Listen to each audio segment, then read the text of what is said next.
नमस्कार, स्वागत है आपका रिपोर्टर पोस्ट में। आज हमारे साथ सरयू राय जी हैं, राज्य के वरिष्ठ राजनीतिज्ञ हैं और पर्यावरण के प्रति काफ़ी संजीदा इंसान रहे हैं और राज्य में पर्यावरण संरक्षण की दिशा में काफ़ी इन्होंने काम किया है।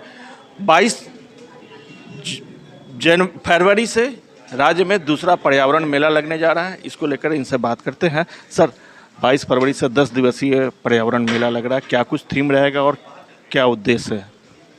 देखिए, देश और दुनिया पर्यावरण के संरक्षण के बारे में जितना चिंतित हैं, हमारे संसाधन हैं उनके उपयोग के बारे में चिंतित है, हमारी ऊर्जा है वह ऊर्जा कैसे स्वच्छ हो, हमारा उत्पादन कैसे स्वच्छ हो, क्लीन हो, इसके बारे में प्रयास 1972 से 2022 के बीच में अनेक हुए हैं अंतर्राष्ट्रीय स्तर पर और इनका असर भी हो रहा है।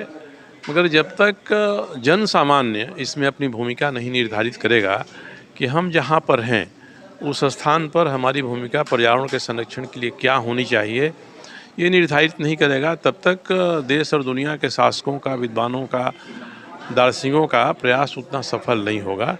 इसलिए हम लोग यही कोशिश कर रहे हैं कि मेला के माध्यम से हम इस तरह से लोगों के सामने सामग्रियाँ परोसें, उपलब्ध कराएँ, ताकि रुचिपूर्वक लोग ये जान सकें कि देश दुनिया में क्या हो रहा है, हमारा संकट क्या है। हम नहीं चेतेंगे तो हमारी दुनिया भविष्य में कैसी होगी और इसमें हम जहाँ हैं वहाँ अपनी भूमिका हम क्या निर्धारित करें, इसका प्रयास होगा। मेले में स्टॉल रहेंगे जहाँ लोग अपने उत्पादों का भी प्रदर्शन करेंगे।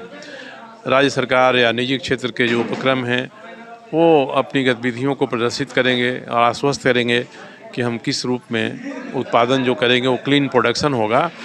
उसके साथ ही जो युवा पीढ़ी है स्कूल कॉलेज के, उनको भी हम लोग जोड़ेंगे चित्रांकन के माध्यम से, ऐसे कंपटीशन के माध्यम से।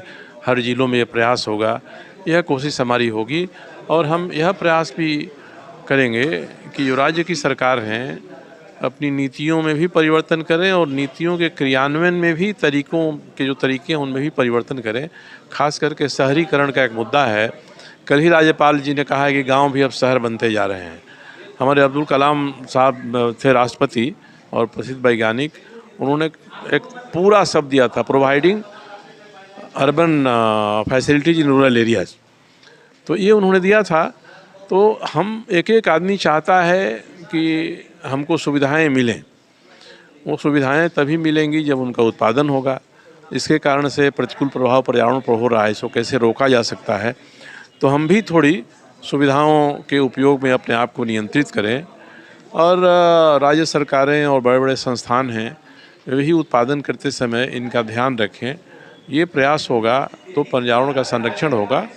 इसी को प्रदर्शित करना एक मेला में लोग रोचक तरीके से, रुचित के तरीके से आते हैं, आएंगे, देखेंगे, घूमेंगे, फिर बीच में गोष्ठियाँ होंगी, सेमिनार्स होंगे। सवाल एक है कि पर्यावरण पे लोग तो बातें बहुत करते हैं, आए दिन जिस तरह से अभी हाल में भी देखा जा रहा है कि ग्लोबल वार्मिंग का कितना इफेक्ट पूरे ऑल ओवर वर्ल्ड के साथ साथ झारखंड पर भी पड़ रहा है, लेकिन इम्प्लीमेंटेशन में कहीं ना कहीं कमी आती है, चाहे वो लोगों की सोच हो या फिर सरकारें, क्योंकि कहा जाता है कि अगर विकास होगा तो पर्यावरण का क्षरण होना ही है। तो ये इसको कैसे रोक? देखिए, वैज्ञानिक भी प्रयास कर रहे हैं और यूनाइटेड नेशन ऑर्गेनाइजेशन ने 2030 के लिए सस्टेनेबल डेवलपमेंट गोल दिया है। 17 लक्ष्य निर्धारित किया उन्होंने।